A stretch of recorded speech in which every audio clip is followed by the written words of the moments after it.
Hello guys, आज हम बात करने वाले हैं देश की सबसे बड़ी केमिकल कंपनियों में से एक एसआरएफ लिमिटेड। इस कंपनी के बारे में आज की इस वीडियो में बात करने वाला है। ये कंपनी यहाँ पर आने वाले टाइम में, आने वाले 10 दिन के अंदर बोनस शेयर का यहाँ पर से डिक्लेरेशन करने वाली है। तो यही सारी चीज़ आप लोगों को आज की इस वीडियो में बात करेंगे। क्या इस कंपनी के अंदर आप लोगों को निवेश करना चाहिए कि नहीं, long term short term perspective से, और यहाँ पर आप लोगों को इसका यहाँ पर अभी बाय करते हो तो आप लोगों को क्या फ़ायदा होगा कि नहीं, वो सारी चीज़ों के बारे में आज की इस वीडियो में बात करेंगे। और इसको किस लेवल पर बाय करना चाहिए वो भी देखेंगे, फंडामेंटल्स देखेंगे। ये सारी चीज़ों को इस ही एक ही वीडियो में देखने वाला है। तो सबसे पहले यहाँ पर से कंपनी का शेयर का प्राइस आप लोगों को दिखा देता हूँ एसआरएफ का, तो वो देख लेते हैं सबसे पहले।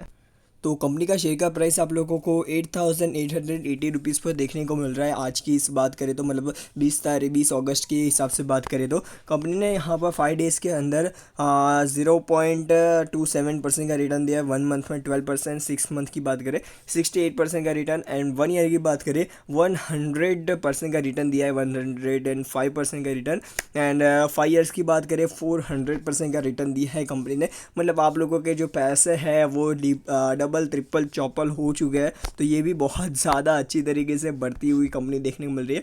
मैक्सिमम चार्ट पैटर्न की बात करें तो कंपनी ने 86,113% का रिटर्न दिया है। मतलब आप लोग देख सकते हो कंपनी ने बेहतरीन रिटर्न दिए है। और 1999 से लेकर अभी तक की यहाँ पर से बात की जाए तो जिन लोगों ने इससे भी पहले खरीद कर रखा हुआ होगा उन लोगों को तो भाई और भी ज़्यादा रिटर्न मिलते होंगे। ठीक है, तो ये चीज़ आप लोगों को ध्यान में रखनी है। कंपनी का यहाँ पर से शेयर को यहाँ पर से बस होल्ड करना आना चाहिए। आप लोगों को कितना बड़ा फ़ायदा दिलाकर दे सकती है ये आप लोगों को पता चल जाता है। तो अभी हम बात कर लेते हैं कंपनी के अंदर। आप लोगों को मैंने सारी चीज़ें बता दी, मेन जो चीज़ें थी।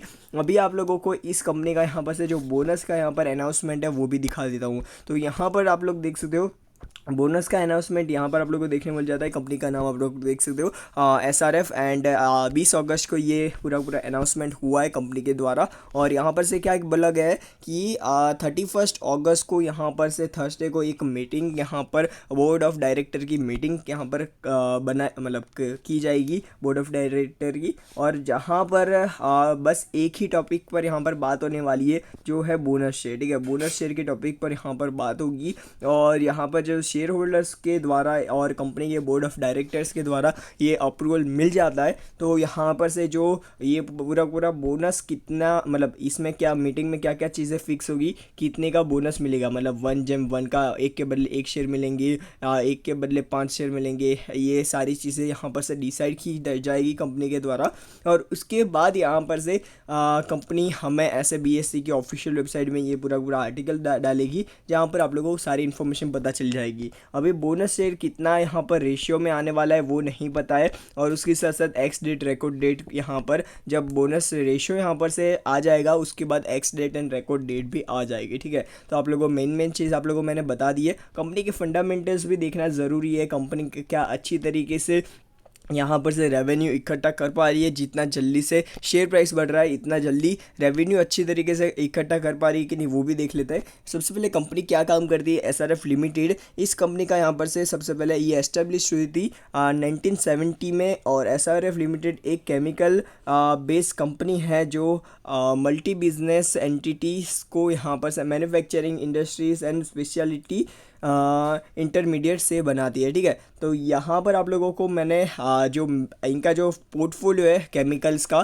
तो वो एकदम डाइवर्सिफाइड पोर्टफोलियो इन्होंने बनाया हुआ है। कोई भी एक सेक्टर को यहाँ पर प्रॉब्लम होता है तो वो दूसरा सेक्टर यहाँ पर से आराम से झेल सकता है। ठीक है, ऐसा मैं क्यों बोल रहा हूँ, देखो यहाँ पर से एक फ्लोरोकेमिकल, उसके बाद स्पेशलिटी केमिकल, पैकेजिंग फिल्म्स, और उसके साथ साथ टेक्निकल टेक्सटाइल्स, और उसके साथ एंड ये कोटेड, और उसके साथ साथ ये लेमिनेटेड फैब्रिकेट्स। तो ये सारी चीज़ें बनाती है। कंपनी का मेजॉरिटी रेवेन्यू है वो यहाँ पर से ये सारी की सारी ये दो सेक्टर से आता है। मतलब ये दो चीज़ों से आता है, केमिकल्स से आता है। और यहाँ पर बाकी का ये स्पेशलिटी केमिकल्स भी कंपनी बनाती है।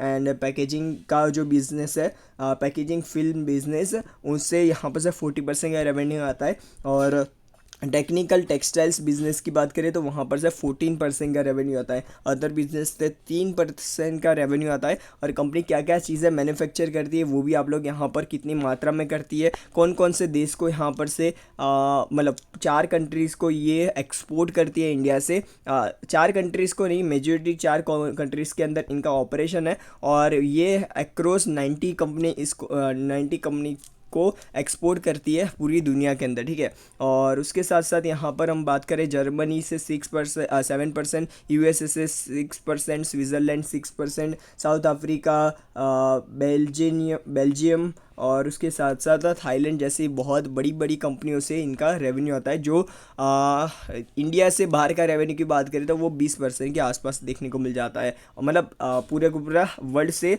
20% का देखने को मिल जाता है और बाकी ये कंट्री से इतना परसेंट का रेवेन्यू आ जाता है, ठीक है। अभी हम बात कर लेते हैं कंपनी का मार्केट कैप आप लोगों को देखने को मिल जाता है 52,664 करोड़ रुपए का मार्केट कैप है। करंट प्राइस की बात करें तो 8,889 रुपीज़ का यहाँ पर शेयर का प्राइस है। बुक वैल्यू की बात करें, बुक वैल्यू से 8 टाइम्स यहाँ पर ज़्यादा चलता हुआ देखने को मिल रहा है। कंपनी ने यहाँ पर 52 वीक लो एंड 52 वीक का हाई कितना लगाया था वो भी देख सकते हो। डिविडेंड पे आउट इतना ज़्यादा कुछ खास है नहीं। कंपनी का फेस वैल्यू 10 है। पॉसिबिलिटी बहुत ज़्यादा लग रही है मेरे को 1 के बदले 2 शेयर मिलने की। और उसके साथ साथ यहाँ पर हम बात करें, यहाँ पर आप लोग देख सकते हो ROE एंड ROCE की बात करें 47 का देखने को मिल जाता है। अभी हम बात कर लेते हैं नीचे की तरफ। कंपनी अपना जो रिज़ल्ट है एक्सपेक्टेशन से ज़्यादा यहाँ पर दे रही है। और लास्ट 5 ईयर का ग्रोथ की बात करें, प्रॉफिट ग्रोथ वो 20% CAGR के साथ यहाँ पर बढ़ता हुआ नज़र आ रहा है। दिक्कत क्या है कंपनी के अंदर, एक तो बुक वैल्यू से ये बहुत ज़्यादा ऊपर शेयर का प्राइस चल रहा है। और दूसरी दिक्कत यहाँ पर से company might be capitalisation the interest cost, मतलब ये मेरे को समझ में नहीं आया, आप लोगों को समझ में आया तो मेरे को बताना, ठीक है। अभी हम बात कर लेते हैं कंपनी का यहाँ पर से पीयर्स के बारे में, पीयर्स कंपैरिजन। तो ये अपने पीयर्स के सेक्शन के अंदर नंबर 2 पर आती है, तो ये भी बहुत ज़्यादा अच्छी बात है। अभी हम बात कर लेते हैं कंपनी का क्वार्टर रिजल्ट्स। क्वार्टर रिजल्ट्स के अंदर कंपनी यहाँ पर बेहतरीन तरीके से अपना जो प्रॉफिट है उसको यहाँ पर मेंटेन कर पा रही है। मतलब प्रॉफिट यहाँ पर बढ़ता हुआ नहीं नज़र आ रहा है, ठीक है। मेंटेन अच्छी तरीके से कर पा रही है कंपनी का ऑपरेटिंग प्रॉफिट मार्जिन है पिछले कुछ सालों से यहाँ पर से बढ़ता हुआ नज़र आ रहा है, तो ये भी एक बहुत ज़्यादा अच्छी बात है। और यहाँ पर हम बात कर लेते हैं कंपनी का मेजॉरिटी रेवेन्यू है ना, वहाँ यहाँ पर से ही आता है, आप लोग देख सकते हो ऑपरेटिंग प्रॉफिट से ही, ठीक है, ऑपरेटिंग प्रॉफिट से ही। और उसके साथ साथ यहाँ पर हम बात कर लेते हैं ईयर ऑन ईयर बेसिस पर 2010 से लेकर 2021 तक का परफॉर्मेंस कंपनी का देख लेते हैं।